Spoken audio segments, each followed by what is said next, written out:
The stars looked beautiful from New Horizon Station. Little Nari pressed her face against the viewing window in the school section and watched the ice planet below spin slowly. She was 8 years old and had lived her entire life in space. Earth was just a blue dot in her history books. Her father, Sung Ho, worked in the reactor section deep in the station's core. He was an engineer, one of thousands who kept 7 million people alive in the metal shell that orbited this frozen world. Every morning before school, Nari would hug him and smell the oil and metal on his uniform. Every evening, he would come home tired but smiling. Station Commander Tae-yang walked through the main corridor, nodding to the people who greeted him. New Horizon was humanity's first real colony beyond Earth. 7 million souls lived here. Miners, doctors, teachers, shop owners, babies being born, old people retiring. This was not just a station. This was a city. This was hope. Far away in the great meeting hall above a planet called Terthos Prime, the Galactic Council was in session. 47 different alien species sat in a circle. Some looked like insects. Some looked like crystals. Some were shapes humans had no words for. Ambassador Ji-won from Earth stood in the center and spoke about humanity's wish to join the council as full members. Most of the council members seemed friendly. They had watched humanity for 3 years now. Humans built fast. Humans learned fast. Humans were eager to be part of the galactic community. But High Commander Veshrax of the Krath Supremacy did not smile. The Krath looked like large reptiles walking on 2 legs with scales that shifted colors. They had been the Council's main military power for 200 years. Veshrax watched the human ambassador with cold eyes. He was thinking about numbers and power and threats. Later, in the dark meeting rooms of the Krath War Fleet, Veshrax spoke to his commanders. Humans were dangerous, he told them. Humans advanced too quickly. In 50 years, maybe less, humans would have technology that matched the Krath. In 100 years, humans might be stronger. The solution was simple, Veshrax said. Remove them now while they are weak. Make it look like an accident. The Council would express sympathy and do nothing. The pattern had worked before with other young species. The Krath commanders agreed. They chose New Horizon Station as the target. 7 million humans in one place. Destroy them and humanity would be crippled. They would retreat to Earth and never expand again. The attack was planned in secret. On New Horizon, Dr. Yoonji finished her rounds in the medical center. She was tired but happy. 3 babies had been born that day. The station's population was growing. She stopped at the nursery window and watched the tiny humans sleeping in their cribs. These children would grow up among the stars. They would never know Earth's sky, but they would know freedom and space and infinite possibility. Sung Ho came home and found Nari doing her homework. She was learning about old Earth, about oceans and forests and rain. She had never seen rain. Water from the sky seemed like magic to her. "Papa, will we ever go to Earth?" she asked. Sung Ho smiled.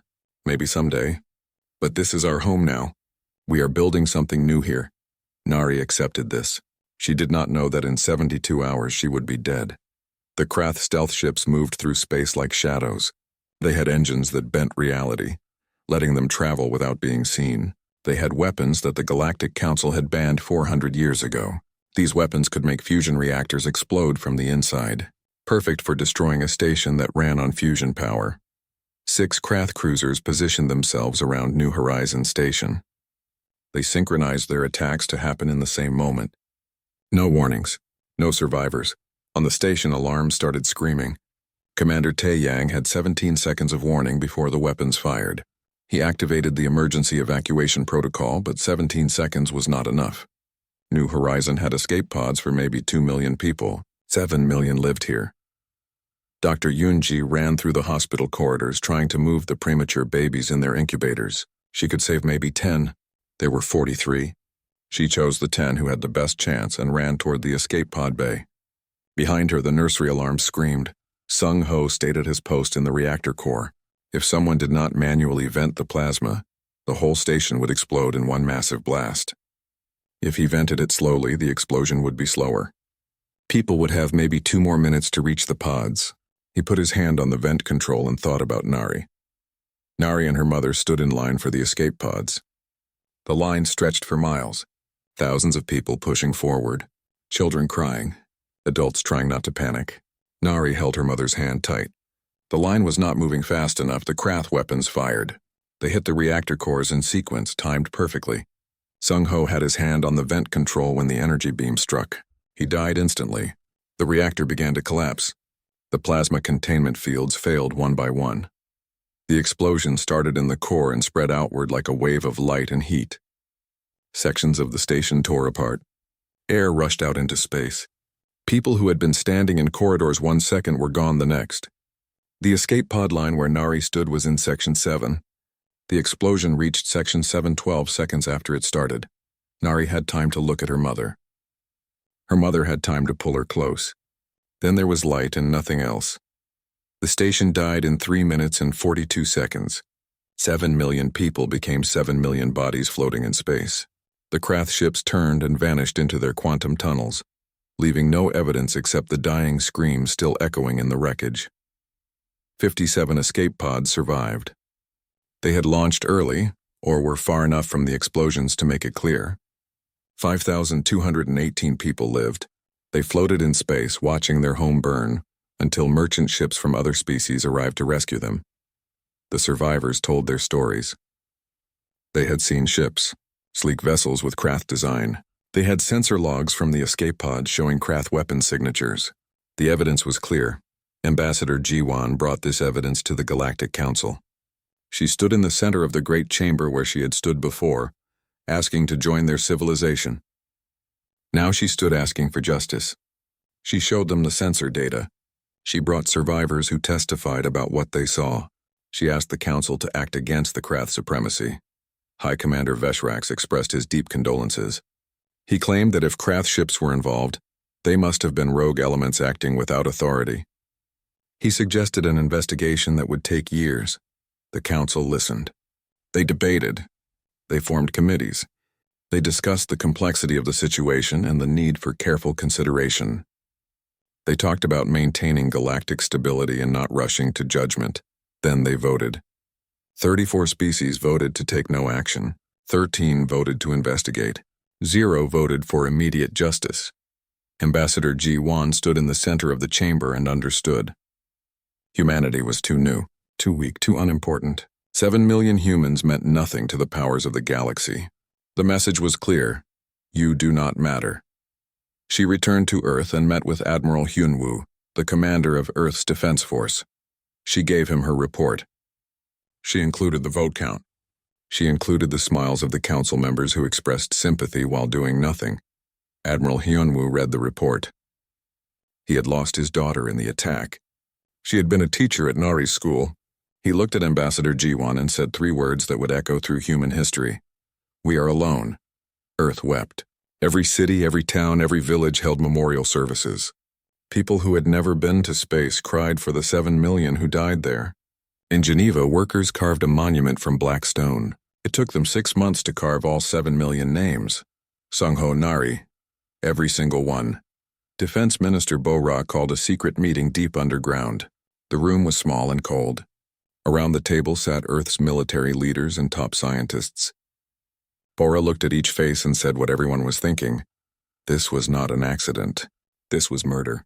And it will happen again if we do nothing. Scientist Jae-Sung stood up. He was a xenobiologist, someone who studied alien life.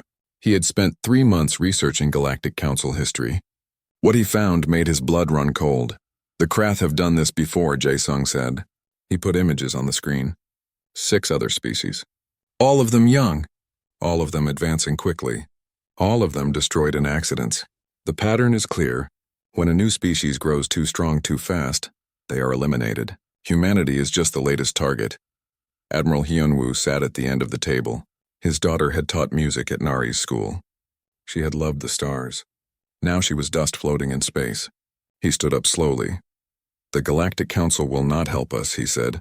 We asked for justice. They gave us sympathy in committees. If we want to survive, if we want to make sure no more humans die like this, we must act alone. He looked around the room. I propose we build weapons. Not for defense. For revenge. For extinction. We will make the Krath pay. We will make them disappear from the galaxy. And we will make sure every other species knows what happens when you kill humans. Some people in the room looked shocked. Others nodded. They voted. The decision was made. Project Nightfall would begin. Deep under the Gobi Desert, they built a secret facility. Scientist Young Soo became the project leader. He was a physicist, one of the best in the world. His job was simple but terrible. Create weapons that could kill billions. The team grew quickly. Hai-Won joined from the AI research division. She was young, barely 30, but brilliant with computers. She designed drone swarms that could think, hunt, and kill without any human control. Each drone was small enough to fit in a hand but carried enough explosives to destroy a building. She made thousands of them. Min Seok came from the biological warfare program. He had never wanted to make diseases that killed people. But when he saw the images from New Horizon Station, when he read about children like Nari dying in explosions, he changed his mind.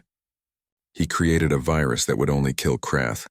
It would spread through their populations like wildfire. It would be painless but certain. Ship designer So Jin worked on the vessels that would carry these weapons. She called them Reaper-class warships. Each ship was 4 kilometers long, covered in weapons and powered by fusion reactors that could run for decades. The ships could cross the galaxy in weeks using new quantum drives. They were built for one thing: war, but the most important person was Kyung-hee. She was a mathematician, and she had discovered something that terrified everyone who understood it. She had found a way to make stars explode, not over millions of years like they naturally would, but in hours. She could turn any sun into a bomb that would destroy everything around it. Her equations were beautiful and horrible. She wrote them on a board in the secret facility and cried as she did it. This was the power to kill worlds. This was the power to commit genocide on a scale the galaxy had never seen. "Are we sure we want to do this?" she asked Young-Soo one night. They were alone in the lab looking at her equations. "No," Young-Soo said honestly, "but I am sure about what happens if we don't. More stations will be destroyed. More children will die. The Krath will not stop until humanity stops them." Between Mars and Jupiter, the asteroid belt held secrets. Huge rocks floating in space, some as big as mountains. Earth's government chose 50 of the biggest asteroids and hollowed them out. Inside these empty rocks, they built shipyards. No radio signals came from these yards. No light escaped into space. Robots did most of the work, controlled by AI systems that left no digital trace. Slowly, ship by ship, the fleet grew. 273 Reaper-class warships. Each one was a masterpiece of human engineering and a promise of death. Each one carried Kyung-hee's stellar torpedoes. Each one was named after someone who died on New Horizon Station. Captain Dong-hyun was chosen to lead the fleet. He had been a military officer for 20 years, respected by everyone who knew him. But his real qualification was personal. His daughter had been 16 when she died on the station. She had wanted to be a doctor. Her name had been written on one of the ships, the RES Requiem. That would be his flagship. Every captain in the fleet had lost someone. Every crew member had a reason to fight. They were not soldiers anymore. They were ghosts seeking revenge. The fleet trained in the empty spaces far from Earth. They practiced attacks on simulated targets. They learned to strike fast and disappear before anyone could respond. They studied the Krath worlds, memorizing every colony, every military base, every place where Krath lived. Captain Dong-hyun watched his fleet and knew what they were becoming. They were Earth's sword. They were humanity's answer to the question, what happens when you push humans too far? 1 year after the New Horizon massacre, Ambassador Ji-won returned to the Galactic Council. She did not come to ask for membership anymore. She came one last time to ask for justice. She stood in the center of the Great Chamber and presented her case again. She had new evidence now. Witnesses who had seen Krath officers celebrating after the attack. Financial records showing the Krath paid bonuses to the ship captains involved. Communications that proved the attack was ordered from the highest levels. This was not rogue elements, Ji-won said to the council. This was official policy. High Commander Veshrax personally authorized the murder of 7 million humans.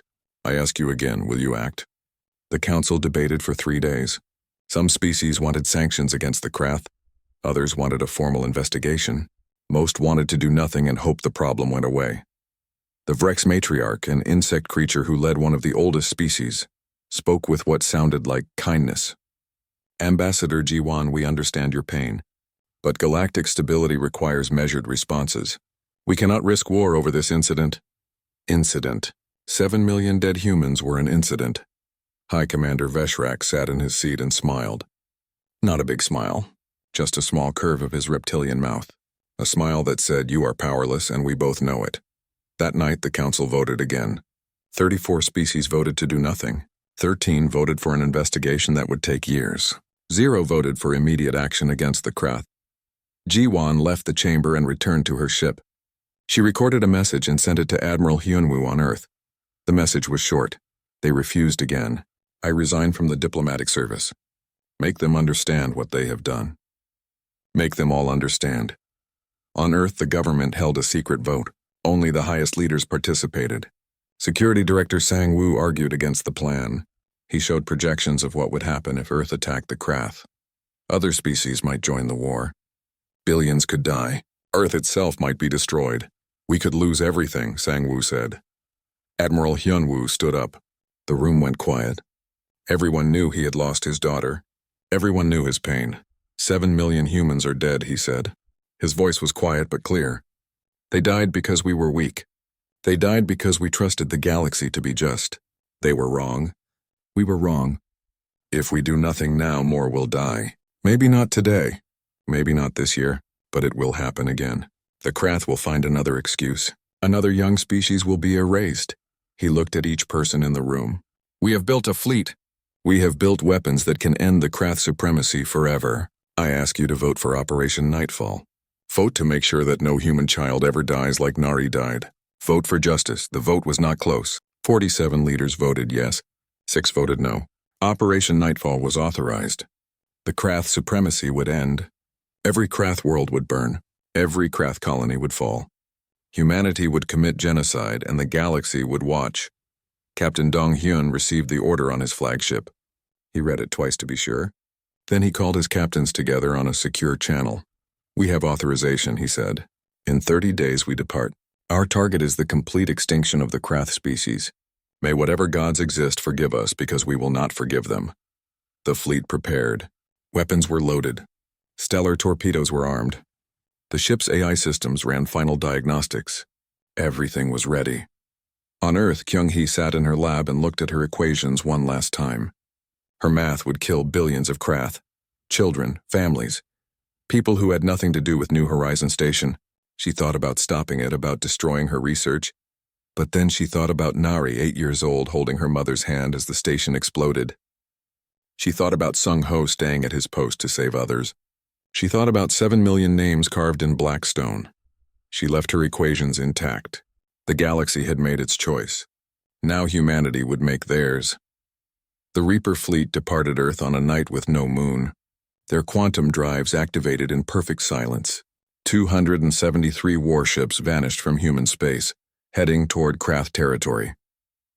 Operation Nightfall had begun. The galaxy would soon learn that humanity remembered its dead. Part 3. The Reaper fleet moved through space like shadows. Captain Dong-hyun kept all communications silent. The quantum drives left no energy trail. The ships traveled through areas where no one lived, using dead stars to change direction. They were invisible. They were coming. Intelligence Officer Da-un sat in her station aboard the Requiem watching data streams. Her job was to track Krath communications and map their territory. The Krath supremacy controlled 14 colony worlds. They had 87 military bases.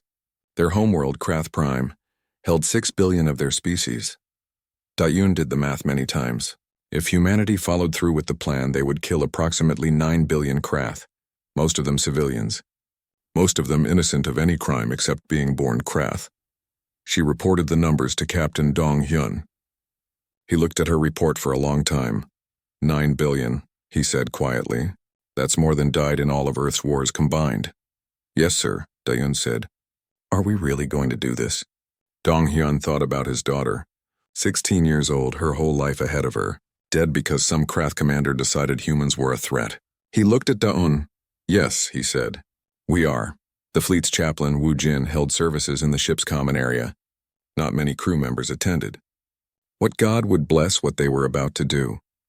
But some came anyway, needing to hear something beyond orders and target coordinates.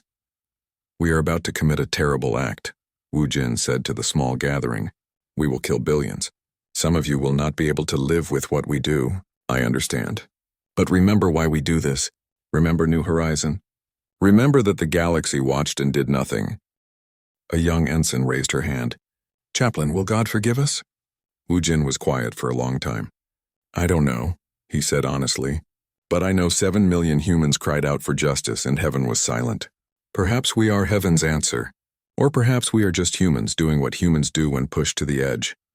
The first target was Krathnor, a mining colony far from the Krath homeworld.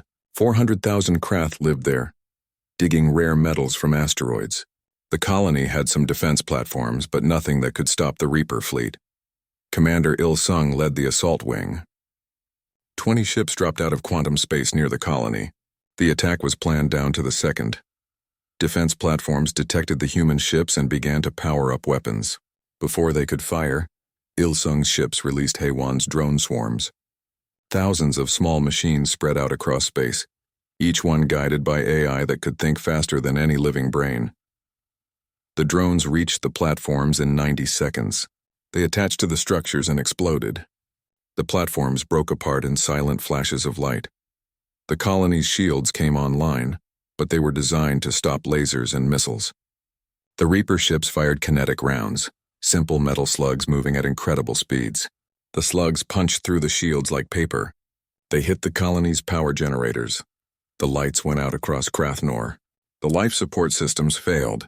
400,000 Krath had maybe 10 minutes of air in emergency tanks. Some made it to escape ships. Most did not. Commander Il Sung watched the colony die. It took 18 minutes from start to finish. When it was over, 400,000 Krath were dead or dying. The attack had been perfect, surgical, and absolutely brutal. Captain Dong Hyun received Il Sung's report.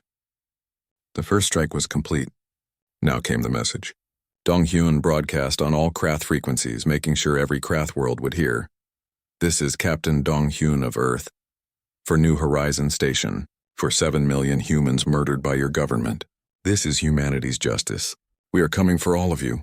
The message spread across Krath space like fire. The Krath High Command, safe in their war rooms on Krath Prime, finally understood what was happening. Humans were not going to accept sympathy. Humans were going to fight back. High Commander Veshrax, who had smiled in the Galactic Council, was not smiling anymore. He called an emergency meeting. Mobilize every ship, he ordered. Evacuate the colonies. Bring our people home to Krath Prime. We can defend our home world. The humans cannot destroy us there. But Veshrax did not understand humans yet. He thought in terms of war and victory. He did not understand that humans were not trying to win a war. They were trying to eliminate the Krath species from existence. Over the next 6 weeks, the Reaper fleet struck again and again. Each attack was faster than the last. Each attack showed the Krath how much humanity had learned about warfare. The colony of Vexthar had 800,000 Krath. The fleet destroyed it in 23 minutes. The military base Kreshimay nor held 30,000 Krath soldiers and their families. The base had heavy weapons and thick shields. The fleet used Minseok's biological weapon. The virus spread through the base's air systems. The Krath soldiers died without a shot being fired. Their families died with them. Captain Cholwu led that attack. After it was over, he sat in his cabin and cried. He had killed children with a disease. Children who had done nothing wrong. But orders were orders. The mission was the mission. The fleet's psychologist, a man named Ji-hoon, reported that crew mental health was declining. Soldiers were having nightmares. Some questioned whether what they were doing was right. Others became cold, mechanical, killing without emotion. We're breaking, Ji-hoon told Captain Dong-hyun. The crew is breaking under the weight of what we're doing. Can they finish the mission? Dong-hyun asked. Yes, Ji-hoon said, but they'll never be the same. None of us will. Dong-hyun accepted this. They had all known this mission would cost more than their lives. It would cost their souls. Then came the day the fleet used the stellar torpedoes. Scientist Su Jin had spent months calibrating Kyung-hee's math, making sure the weapons would work perfectly. The target was the Draxus system, a binary star system with 2 Krath colonies and 3 billion people. The torpedoes launched from a safe distance. They were small, no bigger than a person, but they carried technology that could crack open stars. The torpedoes entered the 2 suns and detonated deep in the cores. At first, nothing seemed to happen. The suns burned as they always had. Then slowly they began to change. The nuclear reactions inside became unstable. The cores began to collapse. The Krath in the Draxus system had 12 hours of warning. Their scientists detected the changes in the suns and knew what was coming. They evacuated as many people as they could. Ships launched from both colonies packed with refugees. But 12 hours was not enough. When the suns went supernova, they released more energy than 1 billion nuclear bombs. The light was bright enough to be seen from hundreds of light years away. The explosion sterilized both colonies instantly. 2 billion Krath died in fire that nothing could survive. The remaining refugees in their ships watched their homes burn. They sent messages to Krath Prime, messages of horror, messages begging their government to surrender, to negotiate, to do anything to stop the humans. The Reaper fleet moved on to the next target. Back on Earth, Admiral Hyunwoo watched reports of the Draxus attack. He sat in his office and the weight of 2 billion deaths settled on him. He was the one who had authorized this. He was the one who had convinced Earth's government to commit genocide. His aide, a young woman named Hana, brought him coffee. She saw his face and knew he was suffering. "Sir, are we doing the right thing?" she asked quietly. Hyunwoo thought about this. "I don't know," he said, "but I know we're doing the necessary thing. The galaxy left us no choice." The Galactic Council finally called an emergency session. The Council had been slow to respond, thinking the human attack was just limited military action. But when the Draxus suns exploded, they understood. Humans were not fighting a war. Humans were ending a species. Ambassador Ji-won appeared before the Council via hologram. She had not resigned. She had simply been waiting for this moment.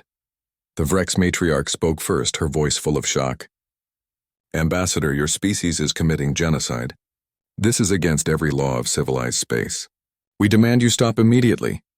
Ji-won looked at the matriarch with eyes as cold as space. "You watched 7 million humans die. You did nothing. You refused justice. Now you watch as humanity does what you lack the courage to do. We are not requesting permission. We are announcing consequences." High Commander Veshrax, who had been so confident before, stood up. His voice was desperate. "Please, you must stop them. My people are dying. We will make reparations. We will accept any punishment. Just stop the attack." Ji-won turned to Veshrax. "You smiled when the Council refused to help us. You killed 7 million humans and felt nothing. Now you beg for mercy.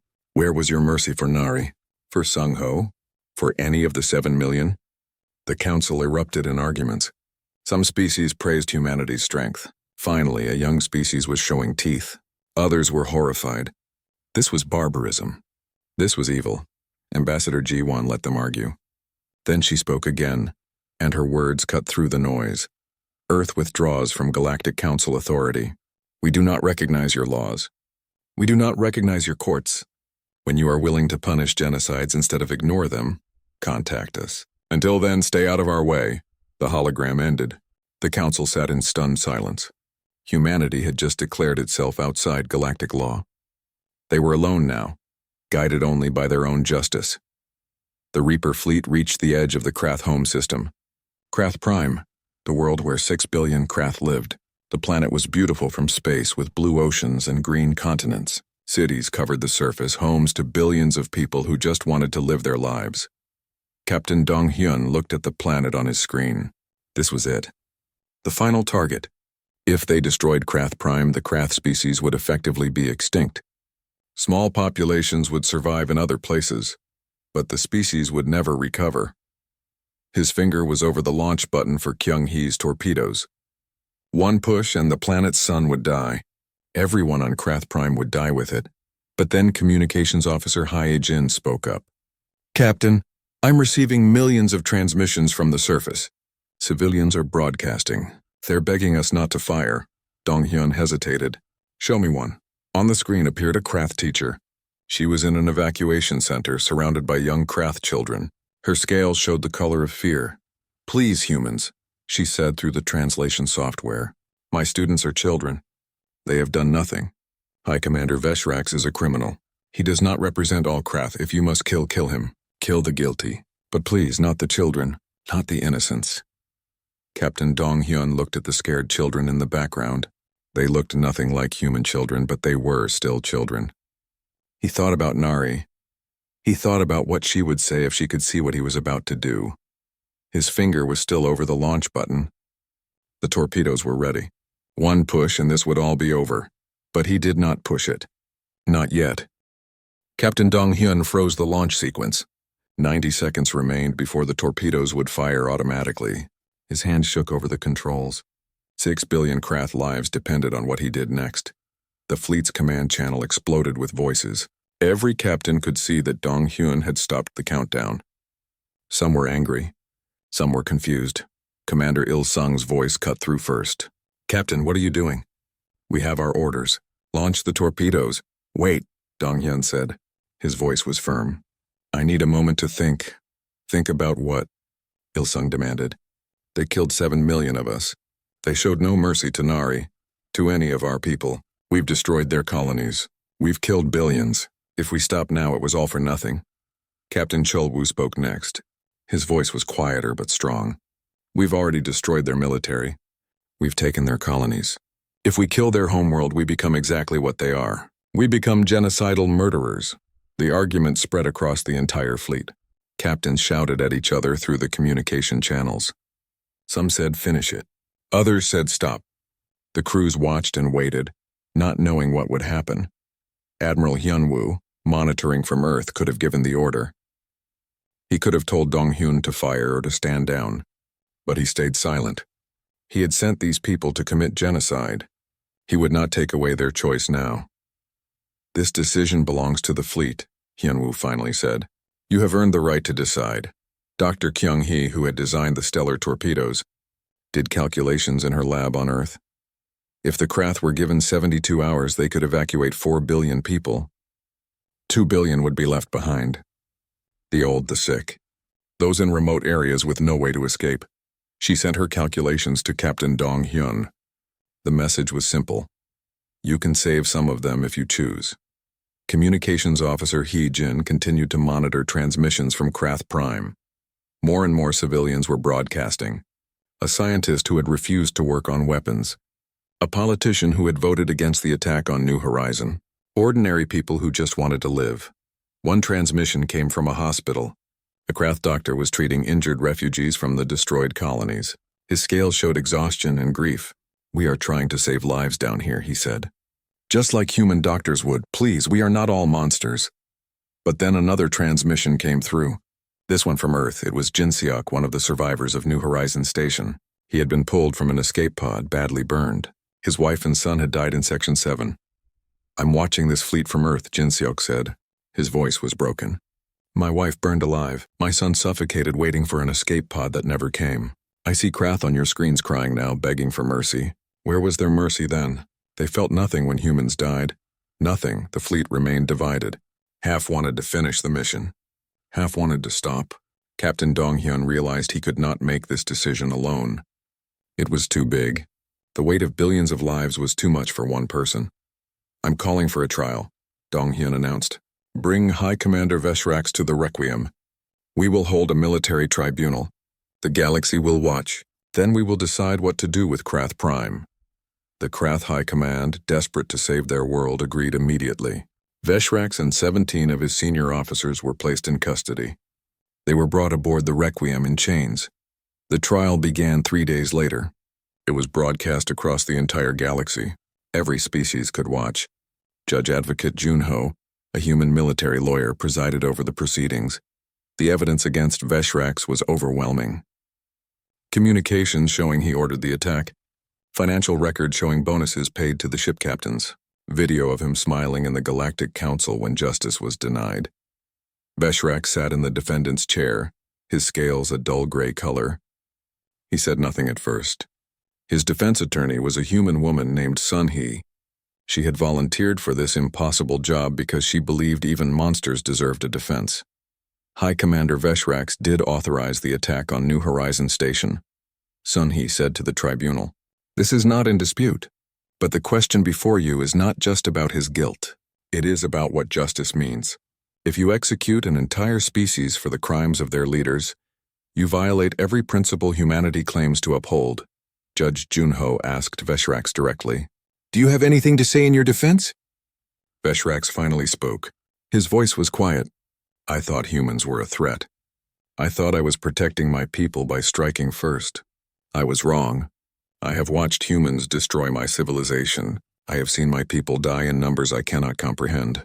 If my death can save what remains of the Krath, then I accept it. The trial lasted 3 days.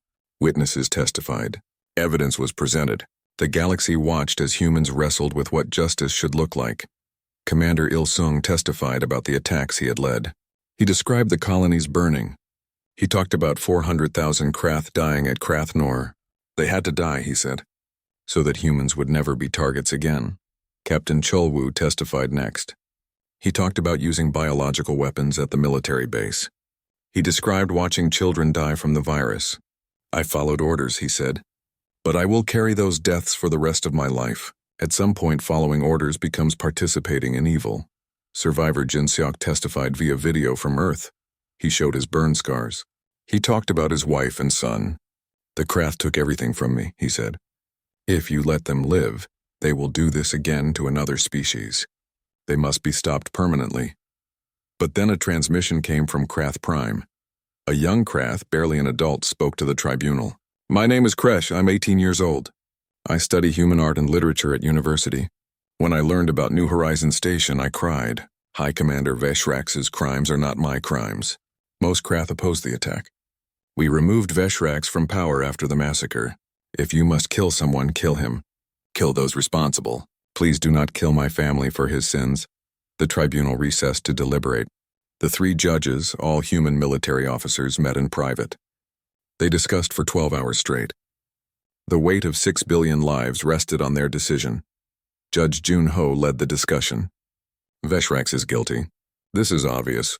But what do we do about Krath Prime? Do we finish the genocide or show mercy?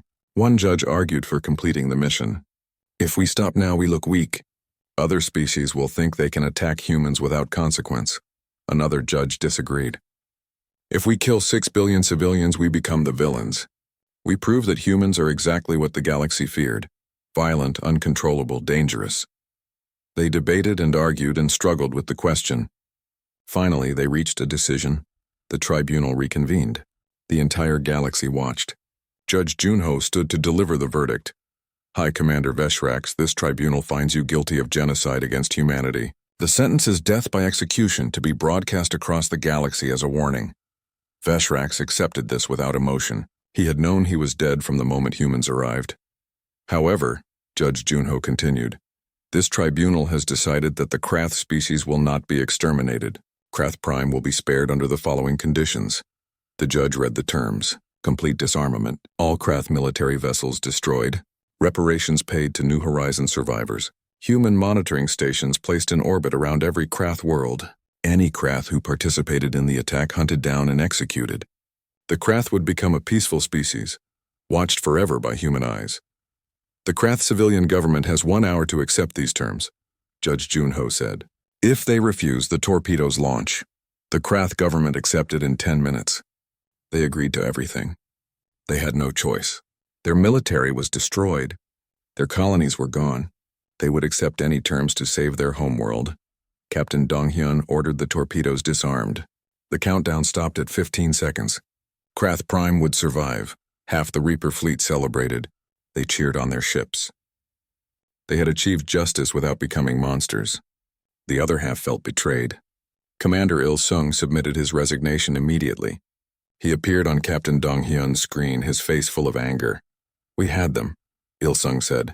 We could have finished it. Every Krath could have been extinct. Now they'll rebuild. In 100 years they'll be strong again, and they'll remember that we had mercy.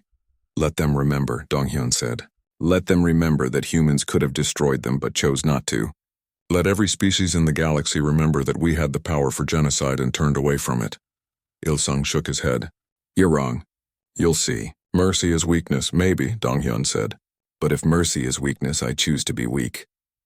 The execution of High Commander Veshrax was broadcast across every planet in the galaxy. He stood before a human firing squad aboard the Requiem. His last words were simple. I am sorry for what I did. I hope my death brings some peace. The squad fired. Veshrax died instantly. 17 more executions followed over the next week. Every Krath officer who had participated in the New Horizon attack died the same way. Ambassador Jiwan returned to the Galactic Council. This time she did not ask for permission or justice. She simply delivered a message. Earth has decided not to exterminate the Krath species. This was not mercy. This was a choice. We chose to be better than those who wronged us. We chose to show that strength without restraint is the highest form of power. She looked at each council member. But understand this, any species that murders human civilians will face the full measure of our wrath. We will not ask permission. We will not seek consensus. We will act, and the galaxy will watch. The Vrex matriarch started to speak, but G1 cut her off. We spared 6 billion Krath because we decided to, not because you asked. Not because we feared consequences. Because we chose to be better. Remember this when you debate whether humanity deserves to sit among civilized species. The hologram ended. The council sat in silence. Humans had shown themselves capable of terrible violence and remarkable restraint in the same moment. The galaxy did not know what to do with that. On the Requiem, Captain Dong Hyun looked at the planet below. Krath Prime, still alive, still spinning in space. He thought about his daughter. Would she have wanted him to spare them? He would never know. But he hoped she would have been proud that her father had the strength to stop. The Reaper fleet turned away from Krath Prime and began the long journey home. They had killed billions, they had destroyed worlds, but in the end, they had chosen to remain human. That choice would define humanity's future more than any weapon ever could. Part 5. The Reaper fleet returned to Earth after 11 months in space. Parades were held in every major city. People lined the streets waving flags, cheering for the heroes who had avenged New Horizons Station. But the celebrations felt strange and hollow. Captain Dong-hyun walked through the parade in Seoul and people reached out to touch him. Some called him a hero, others called him a murderer. One woman spat at his feet and said, "You killed children." Another woman hugged him and said, "Thank you for making them pay." He was both.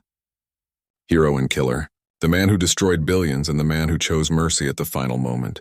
He would carry both titles for the rest of his life. Psychologist Ji-hoon opened counseling centers for returning veterans. Hundreds of soldiers came every day. They could not sleep.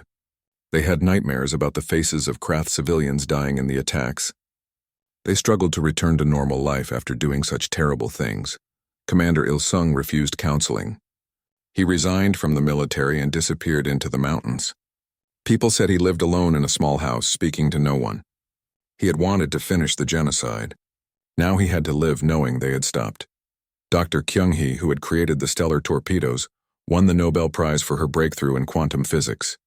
She accepted the award in Stockholm and used her speech to say something that shocked everyone. "I created weapons that can kill stars," she said to the assembled scientists. "I pray to every god that humans never use these equations again. We came so close to becoming monsters. We must never forget how close we came." After the ceremony, she destroyed all her research notes. The equations still existed in her mind and in military databases, but she would never write them down again. She retired from weapons research and became a teacher at a university. She taught physics to young students and warned them about the responsibility that came with knowledge. Weapons designer Soo Jin had a similar journey. She had calibrated the torpedoes that destroyed the Draxis system. 2 billion Krath had died because of her work. She could not live with it. She left the military and opened a bookstore in a quiet neighborhood. She never spoke about what she had done.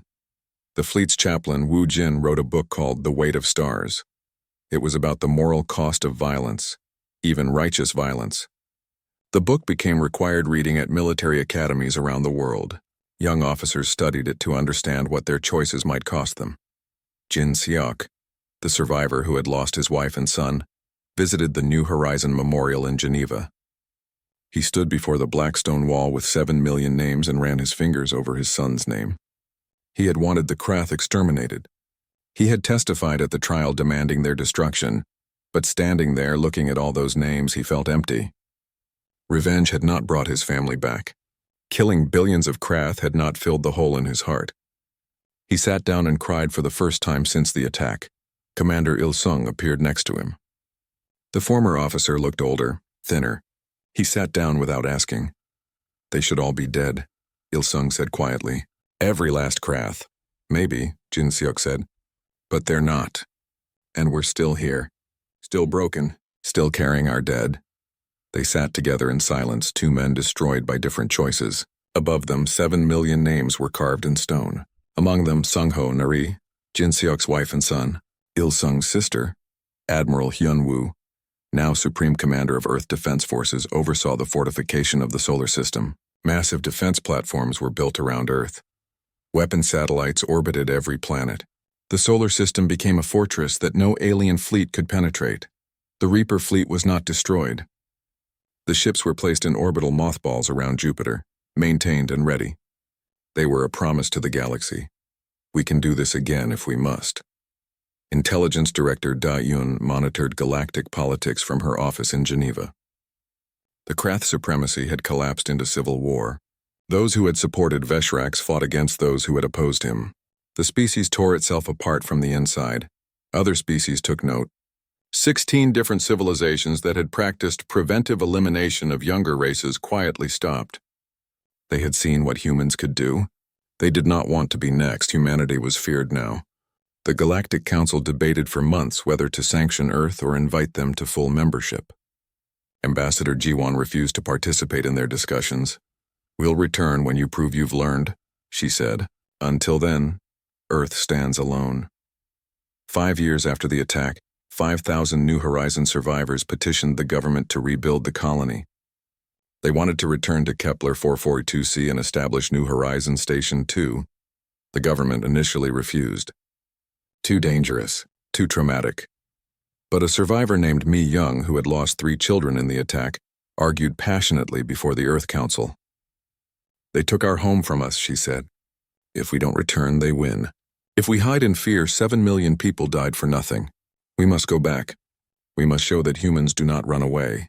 The government relented. Construction began on New Horizons Station 2, this time on the ice planet's second moon. The new station had triple the defenses of the original. 20 Reaper-class warships were stationed in permanent orbit. Captain Chulwoo, who had argued for mercy at Krath Prime, volunteered to command the garrison. "I killed children with biological weapons," he told his crew. "I will spend the rest of my life making sure no human children die like that again." The new station raised a monument identical to the one on Earth. 7 million names carved in black stone. Beneath them an inscription: "They died in peace. We live ready for war." 20 years passed. A generation of humans grew up knowing the galaxy as a dangerous place. They learned about New Horizons Station in school. They practiced drills for alien attacks. Earth's technology advanced rapidly, unbound by Galactic Council regulations. Humans became isolationists. They traded with other species but trusted no one. The solar system was closed to alien visitors. Humans spread to other systems but built their colonies like fortresses. The galaxy moved on. New crises emerged. New wars began. Earth watched but did not participate. Then came a day that changed everything. The Vrex matriarchy, the insect species that had refused to help humanity, faced invasion from outside the galaxy. An unknown alien force arrived with overwhelming numbers and technology. The Vrex were losing badly. The Galactic Council, weakened by decades of political decay, could not organize a defense. Species argued about costs and risks. No one wanted to commit their fleets. The Vrex faced extinction. Ambassador Jiwon, now 70 years old, received a desperate message from the Vrex matriarch. The same leader who had said humanity's loss was just an incident. The same leader who had refused justice. Now she was begging for help. Jiwon brought the message to Earth's government. They debated for 3 hours. Should humanity help the species that had abandoned them? Admiral Hyun-woo's son, Captain Jaemin, now commanded the 5th Fleet. He visited his father, who was old and gray but still sharp. "What should we do, father?" Hyun-woo looked at his son. He thought about Nari, about Sung-ho, about the choice his fleet had made at Krath Prime 20 years ago. "We spared the Krath because we chose to be better than them. The Vrex failed us, but failure is not genocide. They don't deserve extinction for making a mistake. So we help them?" Jaemin asked. "We help them," Hyun-woo confirmed. "And we remind them what it means when the strong protect the weak." The 5th Fleet deployed to Vrex space. 30 human warships, each one a technological marvel. The Vrex watched in shock as the humans who they had abandoned came to save them. The battle for Vrex Prime lasted 6 days. Captain Jamin used tactics learned from the Krath campaign. Hit fast, hit hard, disappear before they can respond. The human fleet tore through the invaders with precision that terrified everyone watching. The extra-galactic aliens had never fought humans before. They did not know about New Horizon. They did not know about the Reaper fleet. They learned quickly. By the end of Day 6, they retreated back to wherever they came from. Billions of Vrex survived because humanity intervened. The Vrex matriarch traveled to Earth personally. It was the first alien leader to visit Earth in 20 years. She met with Ambassador Jiwan in the same room where the New Horizon Memorial stood. The meeting was broadcast across the galaxy. "Why did you help us?" the matriarch asked. "We failed you when you needed us most." Jiwan looked at the insect leader. She thought about everything that had happened. The massacre, the revenge, the choice at Krath Prime, the 20 years of isolation. 7 million humans died teaching us an important lesson, Jiwan said. The galaxy needs justice, not revenge. Your species made a mistake. You were too cautious, too afraid of disrupting the peace. You don't deserve extinction for that. But you will remember. You will remember what it means when the strong choose to protect instead of dominate.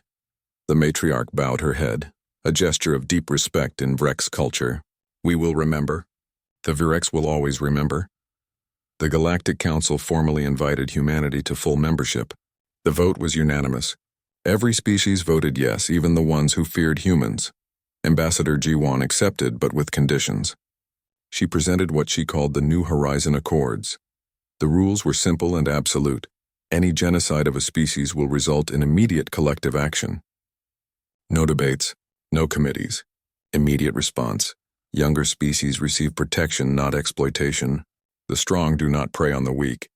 Military intervention to preserve developing civilizations is not just permitted but mandatory. The Council debated for 1 day and accepted. The Accords became galactic law. Humanity took its seat on the Council, and everything changed. On the 50th anniversary of the New Horizon massacre, representatives from 73 species gathered at the memorial on Earth.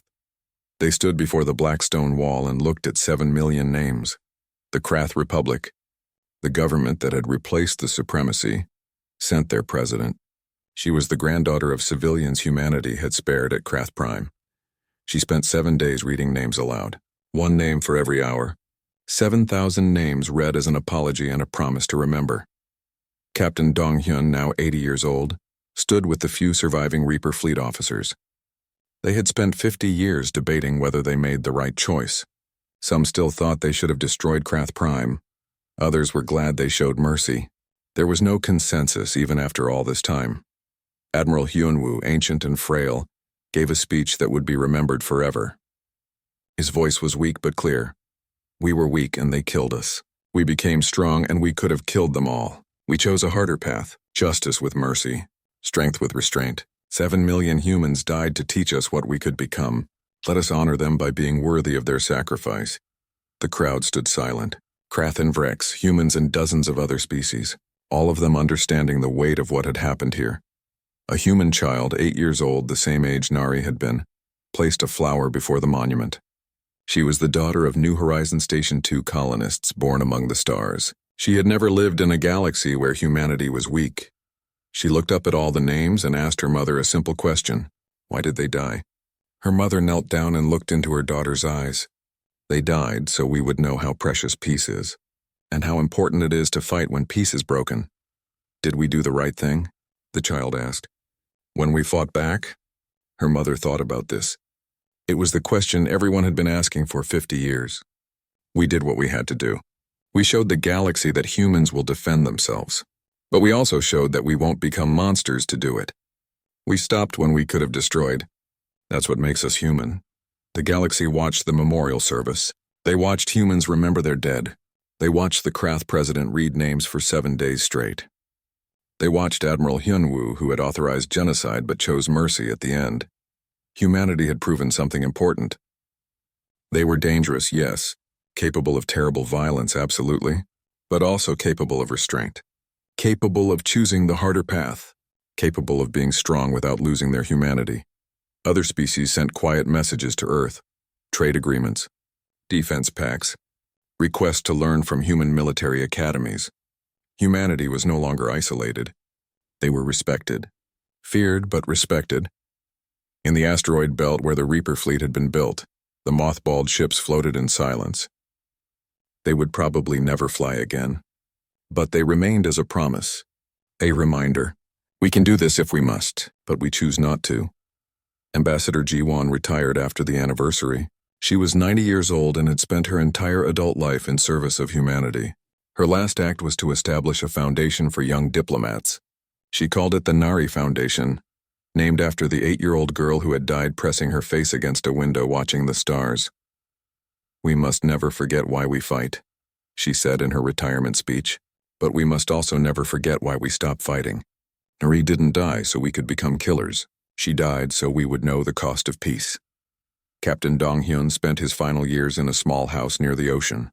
He never spoke publicly about his choice to stop the countdown at Krath Prime, but he received thousands of letters from humans and aliens alike.